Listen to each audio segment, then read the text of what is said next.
तो इसलिए हमारा मन का निग्रह रहना चाहिए। जिसका मन का निग्रह होगा वह अपने मन की चाल को पहचान जाएगा और वहां से उसे क्रिया करने नहीं देगा, निकाल के लाएगी। होए बुद्धि जो परम से आनी, ऐसी कौन निकाल के लाएगी बुद्धि? बुद्धि को ऑर्डर कौन देगा? मैं जीवात्मा कहाँ ले जाना चाहता है? मैं इस संसार बंधन को तोड़कर अपने परम स्वरूप परमात्मा समुद्रवत है, मैं जीवात्मा जल की बूंदवत हूँ, एकाकार होना चाहते हैं। जिसका ये लक्ष्य है वो इन भटकाओं में, इन चाल में नहीं आएगा। तो इसलिए भगवान ने क्या कह दिया? मन का निग्रह। और आगे का क्या कहा? अंतःकरण के भावों की भली भांति पवित्रता। अंतःकरण के भाव की भली भांति, अब इसमें भी उदाहरण दे दे। अंतःकरण के भाव की भली भांति पवित्रता कैसे होती है? जिसका अंतःकरण शुद्ध होता है ना, और फिर कोई भाव उठ गया तो चाहे संत हो चाहे भगवान हो, तुरंत पूरा करते हैं, क्योंकि उसके अंतःकरण के भाव की पवित्रता है। और जिसका देख देख के बना है ना भाव, अरे ये इतनी बढ़िया वो लाई है गुरु जी को, मैं भी तो लाऊं, ये कोई अलग से शिष्य है। अंतःकरण का भाव नहीं है, देख कर रिस आ गई। और देख कर रिस आ गई, उसने कहा कहाँ से लाई? अरे कोई नहीं ले आई मैं तो, तू बोल क्या? नहीं नहीं मैं भी दूंगी ऐसे, तू अकेली कैसे देगी? दे दी। फिर अंदर सोच रहे काम का 500 लगा दिए, क्योंकि अंतःकरण का भाव तो था नहीं, वो तो देख के आया था थोड़ी देर का।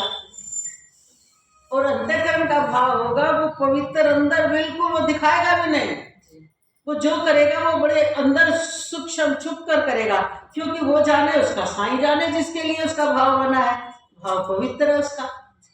तो इसलिए यहाँ भगवान अंतःकरण की पवित्रता के भाव की बात कर रहे हैं। और जिसका अंतःकरण की पवित्रता नहीं है वो रीस करके कुछ कर सकता है। अब कहेंगे चलो अच्छा काम तो कर रहा है, रीस से कर ले, फिर कभी भाव भी बन जाएगा। रीस से कितने दिन चलाओगे अगर अंतःकरण पवित्र नहीं है? हाँ, पर चांस देना चाहिए, क्योंकि रीस करते करते भी कई बार अंतःकरण में श्रद्धा और भाव ठहर जाता है, और वो श्रद्धा भाव अंतःकरण को शुद्ध कर देता है। इसलिए अपने अंतःकरण को शुद्ध बनाओ, और अंतःकरण की भावना को जब पढ़ोगे तो वो तत्क्षण उसी समय आपका किया हुआ उसी समय प्राप्त हो जाता है। ये आपको बता दें, अंतःकरण से किया हुआ मत देखो वो लाख का है या 1 का है। और अंतःकरण की पवित्रता के द्वारा किया हुआ शुभ कर्म है ना, शुभ भावना जिनके लिए बनती है, वहां कौन किसके पास टाइम गिनती करे इतने का है? वो तो अंतःकरण में भाव आया और उसने देखा कि सामर्थ्य है कि नहीं, फिर व्यवस्था करेगा। तो जिसका अंतःकरण पवित्र है वो दूसरे को कष्ट देकर दान नहीं करेगा, ये भी आपको बता दें। जिसका अंतःकरण पवित्र नहीं है वो दूसरे का फिर दमन कर देगा। मान लो घर में गुंजाइश नहीं थी, बच्चों को तो डांटता है हर छोटी छोटी चीज पे, फिर वही उदाहरण देंगे, क्योंकि हमसे माताएं ज्यादा है घर की, तो सब्जी बनानी कम कर देंगे, क्योंकि मैं अपने अंतःकरण का भाव पूरा करूंगी। बच्चे कह रहे मम्मा ये चीज नहीं बनाई, अरे हो रही है रोज, नहीं है मेरे पास, क्योंकि अंतःकरण का भाव पूरा करना है, वो शुद्ध भाव नहीं माना जाता। हमें किसी के अधिकार को छीनने का अधिकार नहीं है। आपके पास जो कुछ है अपने अंतःकरण को पढ़ो, और अंतःकरण में पवित्रता है उतना ही दो जितना आपके अंदर में सामर्थ्य है और आपका अधिकार है उस वस्तु पर। दूसरे के अधिकार को छीनकर, चाहे वो पति का अधिकार का, चाहे बच्चों के अधिकार का, सब किसी के अधिकार का छीनकर अगर आप दोगे वो ठीक नहीं है। आपके अधिकार में है वो चीज, आप अपना त्याग कर सकते हो। मान लो हमने गुरु जी का चोला बनवाना है, आ गया भाव, क्यों आया भाई तुम्हें? बस आ गया, अंदर में भाव है गुरु जी को चोला पहनाना। अब पैसा था नहीं, तो उसके लिए बच्चों को सताकर, पति को सताकर रही, आपका अधिकार बनता हो, तुम्हें खर्ची मिलती हो या तुम्हें वस्त्र लाना हो अपना, उसका त्याग कर दो, उसके नाम का बना दो, वो तब ज्यादा है। अपना त्याग करो ना। तो सोचे नहीं नहीं, साड़ी तो मैंने जरूर लाड़ी थी, चलो 2 महीने बाद पहना दूंगी चोला, तो इतना तो मैं कर लूंगी हेरा फेरी करके। ये अंतःकरण का भाव। इसको शुद्ध दान, मतलब दान की बात ही नहीं है इसमें, तो प्रेम की बात होती है, अंदर से जुड़ी हुई तार होती है। और दान भी हमें वही करना चाहिए जिसमें हमारी सामर्थ्य भी है, अंतःकरण में भी शुद्ध भाव है, सामर्थ्य अच्छी है, कितनों के अंदर सामर्थ्य बहुत अच्छी होती है पर हाथ से नहीं छूटता, गिन गिन के ये देंगे, नहीं हम नहीं दे सकते इससे ज्यादा। और कितनों के पास सामर्थ्य नहीं है और घर में टाइट हाथ चल रहा है और दान करते फिरते हैं, वो भी गलत है। इसलिए हमें विवेक से दान देना चाहिए। और अंतःकरण के भाव तो इतना पवित्र होना चाहिए, अंतःकरण से उठा हुआ भाव भगवान तुरंत, जो कहा ना भाव का भूखा हूं मैं और भाव ही सार है, भाव से दे 56 भोग भी बिना भाव के मुझे 56 भोग भी स्वीकार नहीं है, भाव से तुलसी भी दे तो मुझे स्वीकार है। मतलब देखो भगवान ने एक लाइन में बोल दिया, तो भाव अंतःकरण का होना चाहिए। समझ आ गई होगी आज आपको सारे अच्छे से। तो अंतःकरण के भाव की भली भांति पवित्रता, ये इसका नाम है भली भांति पवित्रता। इस प्रकार ये है मन संबंधी तप कहा जाता है। देखो मन का तप है ये। अब कैसे आ गया मन का तप? आपका मन था अपना सूट खरीदने का, उधर अंतःकरण से भाव उठ गया गुरु जी को जरूरत चलेगी। अब आप जो अपने सूट लाने का त्याग करोगे तो आपका तप हो गया कि नहीं? और आपको नई सूट तो मैं लाऊंगी, गुरु जी को तो देख ही जाओगे, गुरु जी तो पहले संत तो मैं पहले आकर ऐसे फिर करूंगी इकट्ठे इनके लिए भी, तो वो तप नहीं है, वो तो इच्छा है, पूरी कर दी तो कर दी। दूसरे की, बल्कि दूसरे का अधिकार छीन कर दे रहे हो आप, अपना अधिकार त्याग करते हैं ना।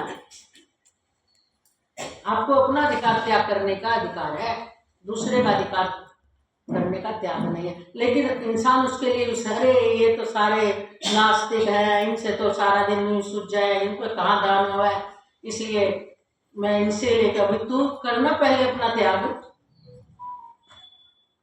तो इसलिए दान भी करना, किसी को कुछ देना, जो नॉर्मल अधिकार है हमारा परिवार में, वो तो एक अलग सामान्य बात है, हम तो विशेष की बात कर रहे हैं। जहां आपके स्पेशल भाव की बात हो जाती है, वो आपके अंतःकरण की पवित्रता तब मानी जाती है जब अपना त्याग करो, क्योंकि यहाँ मन की पवित्र, मन के तप की बात कही जा रही है, इसलिए ऐसा कह रहे हैं। फल को न चाहने वाले योगी पुरुषों द्वारा, फल को न चाहने वाले योगी पुरुषों द्वारा परम श्रद्धा से किए हुए इस पूर्वोक्त जो तीनों प्रकार के बताए हैं ना, शरीर संबंधी तप, वाणी संबंधी तप और मन संबंधी तप, तो ये तीनों ही प्रकार के तप को सात्विक कहते हैं। ये सात्विक तप है। आगे कह रहा, जो तप सत्कार, मान और पूजा के लिए, ज्यादा तप ये करते हैं लोग दिखावे के लिए, जो तप सत्कार, मान और पूजा के लिए तथा अन्य किसी स्वार्थ के लिए भी स्वभाव से या पाखंड से किया जाता है, वह अनिश्चित, अनिश्चित किसे कहा है? अनिश्चित फल वाला उसको कहते हैं जिसका फल होने न होने में भी शंका है। क्यों? क्योंकि सत्कार के लिए किया गया है, मान के लिए किया गया है, पूजा के लिए किया गया है, मेरी पूजा होगी मुझे बड़ा कहेंगे, तो स्वार्थ के लिए और किसी प्रकार का स्वार्थ रखे। अब तूने ये चीज रख ली तो तेरे को मिल तो उसी समय गया, क्योंकि तूने पहले उसके पीछे बुद्धि दूसरी रखी है, तो उसका फल क्या होगा? अनिश्चित। तो कब आए कुछ नहीं कह सकते, आए या ना आए, क्योंकि वहां की भावना पता नहीं क्या काम कर रही थी।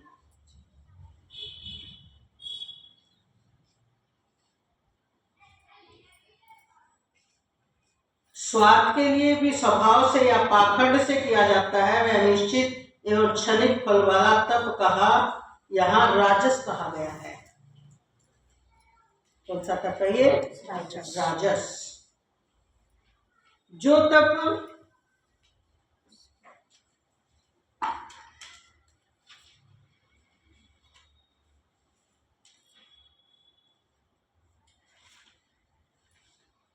जो तप मूढ़ता पूर्वक हठ से मन, वाणी और शरीर की पीड़ा के सहित अथवा दूसरों का अनिष्ट करने के लिए किया जाता है, वह तप तामस कहा जाता है। तामस तप करो, चाहे आप कुछ अनुष्ठान करो, कुछ करो, तामस का अर्थ ही दूसरे का अहित करना होता है। और जो दूसरे का अहित करने के लिए आपने कुछ भी कार्य किया है तो आपका नीचता का उदाहरण तो उसी समय हो गया। उसका फल सुख कैसे आ सकता है, विचार करो। दूसरों को कष्ट देकर अगर आप सुख की चाहत रखते हो तो ये तो सिद्धांत ही नहीं है पूरी सृष्टि में। सिद्धांत एक ही है कि जैसा चाहिए वैसा करो। तो अगर आप सुख चाहते हो तो दूसरे को सुख दो, अगर आप दुख चाहते हो तो दूसरे को दुख दो, अगर आप नरक चाहते हो तो खूब पाप करो, अगर आप स्वर्ग चाहते हो तो खूब भला करो। क्यों? बुरे का फल बुरा है, अच्छे का फल अच्छा है। तो कर्म का सिद्धांत तो कोई बदल नहीं सकता। आप गलत कर्म करके, बुरा करके फिर सोचते हो बदले में मुझे सुख मिल जाए, मिलेगा नहीं, ये भ्रांति है। अगर उसे अपनी वासना के तहत उस काल में थोड़ा सा सुख दिखता है, वो भी जो उसकी इच्छा थी ना दूसरे को सता करके सुख लेने की, बस उतना सा है। और जो कर डाला फिर जो उसका फल आएगा दुख देने वाला, जब उसे भोगोगे फिर क्या करोगे? इसलिए हम तो कहते हैं घर में भी झगड़ा किसी से करना हो, एक शब्द ना बोलो। अगर बोलना है प्रेम से बैठकर बात कर लो, क्योंकि झगड़ा देने करने से भी जो आपके मुख से पता नहीं कैसे कैसे शब्द निकलेंगे और वो जो दूसरे को एकदम जाकर लग गए, दूसरे को ठेस पहुंच गई, वो कर्म आपका खराब बन गया। अब उसको कैसे बदलोगे? आपके हाथ में नहीं है, क्योंकि बन गया। एक रास्ता है बदलने का, रियलाइज कर ले, पश्चाताप कर ले। क्योंकि जब तक हम शरीर में हैं, हर चीज का प्रायश्चित करके, पाप का प्रायश्चित करके हम उसको खत्म कर सकते हैं। और नहीं तो वो कर्म हमारे संचित कर्म में मिल जाएगा, और संचित कर्म हमें फिर बार बार जब समय आएगा वो कई गुना होकर सामने आएगा। और जब कई गुना होकर सामने आएगा, फिर जब उसको भोगना पड़ेगा और रियलाइज आपको करना नहीं आता, तो फिर कहोगे मैंने तो ऐसा कुछ किया भी नहीं, मैं किस कर्म का फल भोग रहा हूँ, कौन से जन्म का भोग रहा हूँ, आपको पता ही नहीं था, क्योंकि आपने तो आंख बंद करके मूर्खता में कर दिया। इसलिए हमें मुख से शब्द भी किसी के लिए ऐसे नहीं बोलने चाहिए भाई, जिससे सामने वाले को तीर की तरह लगे। हम कहने उसे आपने एहसास भी कराना है तो वो भी बड़े प्यार से बैठकर समझाकर कराओ कि आपने ये गलती की है, देखो मुझे लगा, अगर नहीं है तो आप इस पे सफाई दे दो। प्यार से बात करने से बड़े से बड़ी समस्या का भी समाधान है। और दोनों तरफ क्रोध का आवेश आ जाए तो बहुत गलती दोनों पक्षों से हो जाती है। इसलिए हमें कहीं भी, चाहे दोस्ती में, चाहे पड़ोस में, चाहे घर में, कहीं भी हमें ऐसा अपना बचाव रखना चाहिए कि हमारा कर्म गलत ना बने। और गलत कर्म करवाने में कौन सहायक होता है? स्वयं की वासना और क्रोध। जिस व्यक्ति का पास क्रोध ज्यादा होता है, अहम बुद्धि, अहंकार बुद्धि होती है, वहां और क्रोध साथ में चढ़ जाए, सामने से ऐसी स्थिति हो कि क्रोध आ गया, तो अनुचित हुए बिना कोई रोक नहीं सकता। हम विवेक नहीं करते, विचार नहीं करते, अंदर में कुछ न कुछ गंदगी पड़ी है, वो उठ करके हमसे गलत शब्द बुलवाती है, गलत क्रिया करवाती है, और हमें विवेक नहीं रहता। जो चीज अंदर में है वो क्रोध काल में निकल जाती है। जिस व्यक्ति से आप चिढ़ते हो, संयम बनाए रखोगे, जब तक बनाए रखोगे, जिस दिन मौका मिलेगा वो आपकी चिढ़ उस दिन बाहर निकल जाएगी। क्योंकि शराबी भी तभी ज्यादा बोलता है जब वो पी लेता है। कमजोर व्यक्ति कई बार बोल नहीं पाता, उसको पिला दो फिर बोलेगा सारी बात। इसी तरह ये क्रोध उससे भी ज्यादा दुख देने वाला है। याद रखो, आपने सामने वाले ने नहीं बुलवाई, आपके अंदर जो चीज थी वो निकल गई सारी। मौका मिला उत्तेजित होने का अंदर थी। ज्यादा तो परेशान हुआ, आपका अहम भी कर रहा था, मैं ये। जब आपको लगता फिर आप बात बनाते हो कि नहीं हमारा ये भाव नहीं था, ये विचार नहीं था। इतनी बना लो भाई, सबके पास बुद्धि है, सबके पास विवेक है, सब समझ ही जाते हैं कहाँ भूल होती है इंसान से। तो हमें किसी को कष्ट देने की भावना बिल्कुल नहीं रखनी चाहिए। कर्म बनते हैं ये इसलिए बता रहे हैं हम आपको। आप सोचते हो कुछ गलत क्रिया करने से, किसी को मारने से ही, किसी की चोरी करने से ही चोरी, दिन रात जहाँ रह रहे हैं ना, सुबह से रात तक ना जाने कितने कर्म गलत बन जाते हैं। इसलिए हमारे संतों ने क्या दिया, सुबह से रात तक जो बने रात को खाली होकर सो, नित्य खाली होकर सोता है, निरंजन वन में साधु अकेला घूमता है। तो निरंजन वन कौन सा है? ये शरीर जो है ना अंदर में, चित्त को बिल्कुल निरंजन वन बना दो। जो कुछ दिन भर में कुछ इकट्ठा हुआ, रात को सारा फेंक के खाली होकर सो जाओ, तब निरंजन। साधु का मतलब वही नहीं है जो जंगल में चले गए, जहां रह रहे हो वहीं निरंजन वन बना लो अपना। ये चित्त ही सबसे बड़ा निरंजन वन है। अगर इस चित्त में आपने कुछ नहीं रखना, ना किसी से राग, ना किसी से द्वेष, ना कोई मैं मेरा, ना मैं किसी का, अगर ऐसी स्थिति बन जाती है तो सुबह से शाम तक क्रियाओं में कुछ न कुछ इकट्ठा हो ही जाता है भाई। कितना घर साफ कर लो, शाम तक रेत आ ही जाता है। कितने शीशे लगा लो, कितने पर्दे लगा लो, इसी तरह दिन भर की दिनचर्या में कुछ न कुछ कूड़ा, अच्छा और बुरा आ ही जाता है, तो शाम को फेंक दो। जैन धर्म में प्रतिक्रमण होता है, प्रतिक्रमण जैन धर्म में। तो साधुओं के लिए तो दोनों टाइम करवाते हैं। साधु जब रात को विश्राम करते हैं, सुबह उठते हैं, तो सुबह उठ करके वो प्रतिक्रमण करते हैं। आपको कि प्रतिक्रमण का मतलब क्या होता है? जो कुछ भी किया उस सारे का रियलाइज करना, और रियलाइज करके उसका प्रायश्चित करना। अपने आप से बैठ के किया जाता है वो। तो उसका क्या मतलब है? रात्रि को कौन सा उन्होंने किया, सो गए वो, बोले सोए हुए में कोई जीव आ गया हो, करवट बदलते हुए, श्वास लेते हुए मुंह में कोई जीव चला गया, तो जीवों की किसी की भी हत्या हुई है सोते हुए, तो सुबह वो क्षमा याचना करते हैं। इसका नाम प्रतिक्रमण है। और फिर सुबह का प्रतिक्रमण जब कर लिया, और शाम को दिन भर कुछ भी हुआ हो, फिर रात को प्रतिक्रमण करके वो सोते हैं। नियम साथ हो गया, प्रतिक्रमण अवश्य करना पड़ेगा। और वो संस्कृत का है, तो सबसे पहले सिखाते हैं प्रतिक्रमण करना। तो प्रतिक्रमण से क्या होता है? देखो, किसी साधु से दिन में झगड़ा भी हो जाए, इंसान ही तो है तुम्हारे हमारे जैसे, अब झगड़ा हो गया तो शाम को ये है कि इससे माफी मांग, प्रतिक्रमण कर। भूल से तुम्हारी गलती हो, मेरी गलती हो, क्षमा करो, जो भी है। थोपड़ा संस्कृत के शब्द है, पहले तो हमें आता ही था, तो भूल गए। तो उसमें यही माना, तो प्रायश्चित किया जाता है, क्षमा याचना करी जाती है। और फिर देखो विधान, बोले गृहस्थ में भी आप हर रोज नहीं कर सकते, बिजी ज्यादा हो तो एक हफ्ते में एक बार जरूर करो। और क्षमा याचना मतलब एक हफ्ते से ज्यादा अंदर में ना किसी के प्रति द्वेष रखो, ना किसी के प्रति राग रखो। बोले एक हफ्ते में नहीं क्लियर कर सकते तो 15 दिन में कर लो, 15 दिन में नहीं तो महीने में कर लो, फिर रखा 3 महीने में कर लो, 6 महीने में कर लो।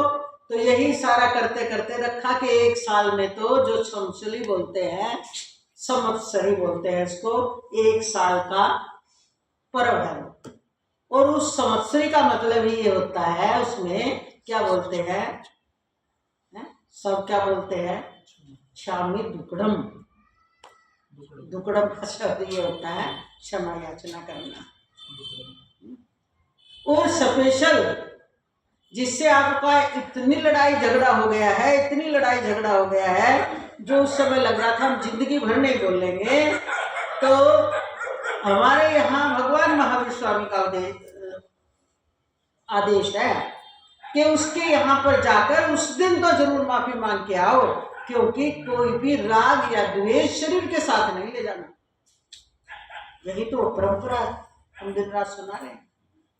माफी मांगो उससे, और माफी मांग के चाहे उसका कसूर है चाहे हमारा है, क्या बोलो, जो कुछ भी मुझसे कुछ कहा गया, जो कुछ भी हुआ, आज मैं दिल से मनसा वाचा कर्मणा आपसे क्षमा याचना करता हूँ। मुझे क्षमा कर दो, क्षमा कर दो। मिच्छामि दुक्कडम, मिच्छामि दुक्कडम, मिच्छामि। तो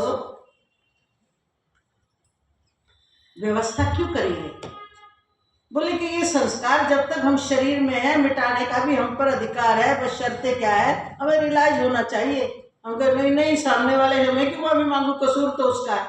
जब तुम माफी मांग लोगे, सामने वाले को रियलाइज अपने आप ही ना हो जाएगा। बात गई भाई, खत्म, कोई बात नहीं। तो नियम तो बहुत अच्छे अच्छे बनाए गए हैं मनुष्य को मुक्त करने के लिए, भगवत प्राप्ति के लिए। और यही बात हम तो यहाँ तक बोलते हैं, या तो उसी समय बस बात कर ली ना, जितनी देर तक कर ली, उसके बाद कोई चित्त पे उसका असर नहीं होना चाहिए, उसी समय खत्म।